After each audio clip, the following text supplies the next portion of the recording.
T'as mis de l'essence ? C'est ton job, ça. Hein. Oh putain, fais chier. Je ne crois pas que vous soyez sérieux. Vous voulez un peu de café, monsieur Tully? Je dois ? Oui, ça vous fera du bien. Bon alors, j'ai entendu parler de LLM, Kezako, qu'est-ce que c'est que ça ? Alors, les LLM, c'est ce sur quoi reposent les IA. C'est-à-dire, c'est des modèles de langage à grande échelle. Tout le monde en parle, en fait. C'est là-dessus que sont entraînés les IA sur d'immenses quantités de textes. Et c'est ce qui permet à une IA comme Gemini, Claude, Mistral, GPT, etc. d'interagir avec toi. Bah, ok, mais c'est quelle typologie de langage en fait ? Ils s'entretiennent entre eux, c'est ça ? Ils se parlent entre eux, ils essaient de se nourrir comme ça ? En fait, le LLM, c'est une IA à part entière en fait qui est nourrie en fait de données massives. Et c'est comme ça qu'il va apprendre à comprendre, à générer du texte. En fait, il ne fait que répéter un peu comme un perroquet ce qu'il a entendu. Voilà. Donc c'est la base en fait de toutes les IA. Si une IA en fait est capable de comprendre ce que tu dis, c'est grâce en fait à son modèle LLM en fait qui lui permet d'interagir avec toi. Donc finalement, ce que tu es en train de me dire, c'est que ça va aller chercher, ce LLM là va aller chercher la plus grande probabilité que ce soit cette réponse là que j'attends.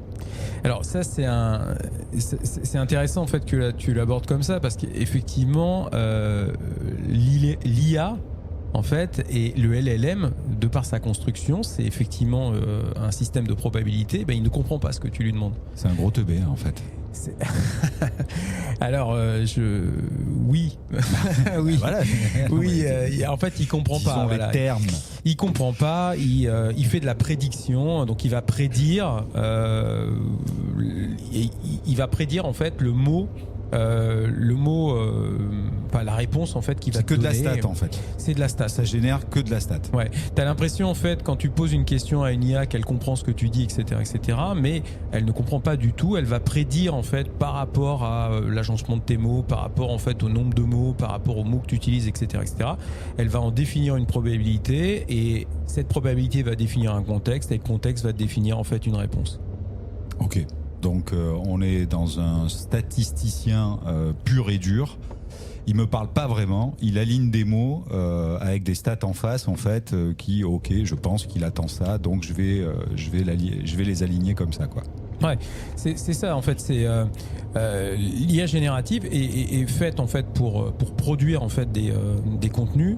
Mais elle repose quand même en fait sur un LLM qui est perfectible, justement parce que c'est un système de probabilité, ce qui explique les hallucinations, hein, c'est-à-dire que les LLM peuvent inventer en fait des réponses comme fiables alors que c'est complètement à côté. Ah putain, c'était à droite là, non ? Attends. J'en sais rien moi, j'étais en train de parler là. Ouais, je vais regarder.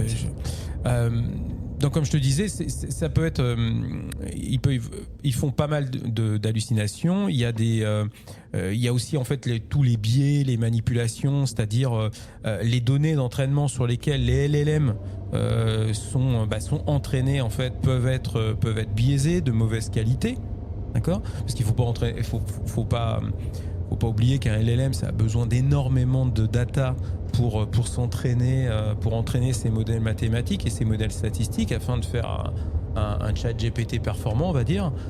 Et ils utilisent en fait des bases de données qui sont en fait le web, quoi. C'est-à-dire que le web est sauvegardé, quoi. Donc en réalité, il s'auto-alimente. C'est ce qui fait qu'à un moment donné, qu'il peut dire n'importe quoi.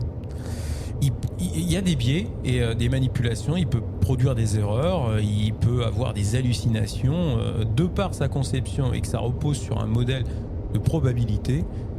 Oui, il peut y avoir en fait un certain nombre de problèmes. Un statisticien sous LSD quoi. Oui, alors ensuite ça fonctionne quand même relativement bien, mais c'est sûr que une machine qui prédit en fait du texte ça peut avoir un impact considérable et du coup une influence dans la réponse. Et t'as un truc en fait pour éviter ça justement, pour éviter les hallucinations, pardon. Bon, il y a une petite astuce, il y en a plein d'autres, mais une facile.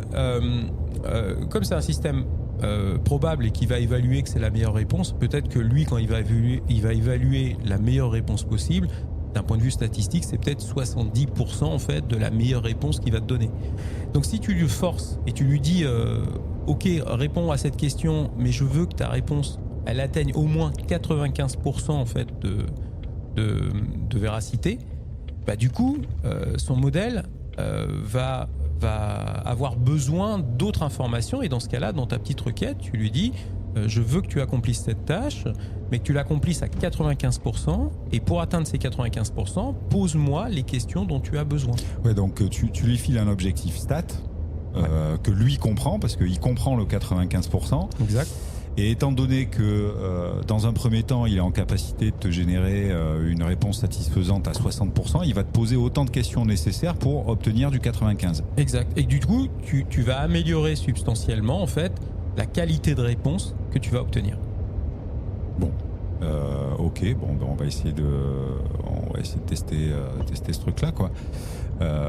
Moi, je connaissais pas du tout, donc bon, voilà. Mais avec le coup du 95%, je comprends mieux. En gros, c'est un statisticien. Il est un peu idiot. Il faut lui parler avec des chiffres et faut essayer de l'objectiver en fait avec quelque chose d'à peu près correct. Ouais. Par contre, reste poli avec ton IA. Ah, ben je crois qu'on a raté la sortie là. Oh putain, fais chier.